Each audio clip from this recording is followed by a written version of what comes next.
Dito na naman tayo, magre-review tayo ngayon ng bagong Euro Marvel. Uh, Ito yung bago nila na Marvel 130i. So ano ba yung mga features at napansin ko na maganda dito sa motor na ito? Gamit ko yung motor na to, ano pa lang, almost 2 months. Mababa pa yung kanyang kilometeran. So ano yung mga napansin ko na maganda at mga bagay na dapat i-improve sa motor na to. So yung mga features nito, napakaganda naman ang kanyang sa takbo. Ayos na ayos naman kasi nga FI naman siya in 130. Kung hindi ka naman ganoon masyado naghahanap ng mga, sabi nga nila, halos racing o yung matulin na pangarera, pwede na tong 130i ng Euro Motors. So ang kanyang ilaw, kita nyo, sobrang liwanag na po niyan pagka sa gabi. Okay na siya para sa night ride. At ganun din yung kanyang mga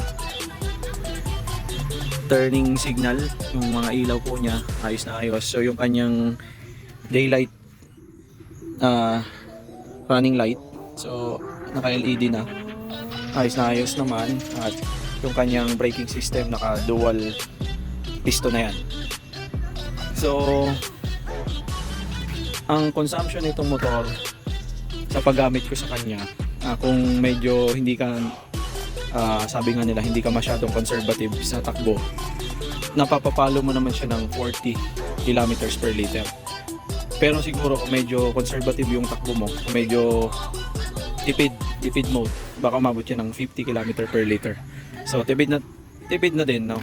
Kaysa dun sa dati kong motor na nakita nyo sa vlog, yung aking microbike 150. Yun, medyo carburetor yon, at yung consumption niya ay nasa 30 to 32 kilometers per liter. So laki pa rin, 10 kilometro kung ganitong motor kayo. Now ito yung kanyang disadvantage na napansin ko. Yung disadvantage nito, or yung mga bagay na dapat i-improve dito, una, ganun din naman doon sa microbike ko na scooter. Doon sa microbike ko na scooter, yung front fork niya din ang naging problema. So pina-calibrate ko yung langis nun dahil masyadong matigas siya nung ginawa ko sa kasa. At nung change oil o yung langis ng fork, gumanda yung play niya. Same dito sa Eurobike na ito ng Mitsubishi. Ganon din yung kanyang sabi natin, hindi naman problem, tolerable naman, kaso medyo matagtag siya. Kasi nung paglabas nito sa kasa, yun nga, napansin ko kagad sa kanya, may play pero masyadong stiff, medyo matigas yung pagka-setup ng kanyang front fork. Kaya ramdam na ramdam mo yung alog niya. Sa kahit mga maliliit na mga lubak, ramdam na ramdam mo pa rin. So ang ginawa ko po dito, noong nakaraang araw, ako po yung nagpalit nito. Binaklas ko yung fork niyan. Nagpalit ako ng langis at binawasan ko yung level kasi nakita ko masyadong madami yung level ng langis niya. Hindi ko lang na-videohan yung paano yung ginawa ko. Pero makikita nyo may mga features naman ako nung habang ginagawa ko siya. Yun. Ngayon, ganda po ng play nito. So, ayan, nakita nyo. Saktong-sakto lang po yung ganyang play. No, kapag ka nandun ako sa mga humps or ano, talagang yung play niya lumalaro agad. So depende po yan sa inyo, no? Kung siguro doon din sa bigat ng rider. Pero sa akin kasi okay na okay to. Tapos nung bago to, nung bagong labas to, makikita mo talaga yung clearance nito. Ang clearance niya mula dito sobrang taas. Ang tangkad hindi na rin magandang tingnan. Ewan ko kung yung lahat ba ganon. Lahat ba ganon yung pagkakalabas.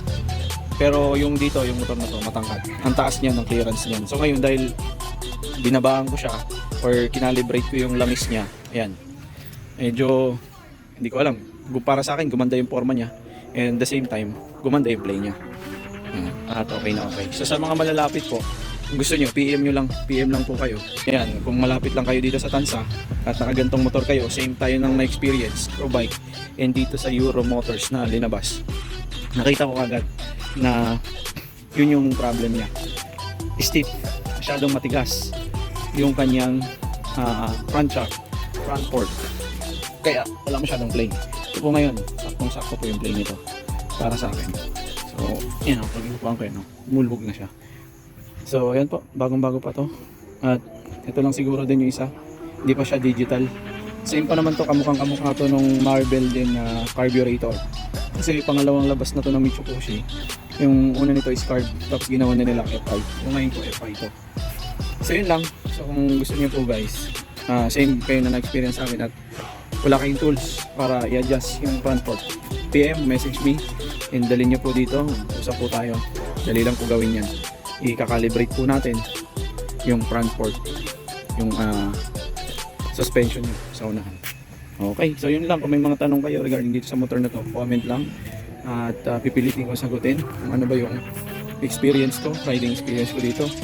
As of now, okay na okay po sa akin yung performance compared dun sa naka-scooter ako. Kasi talagang dati naka-scooter, yung una, ang ganda, sobrang ayos, scooter, kaso ma-maintenance. So bumalik po ako sa ganito.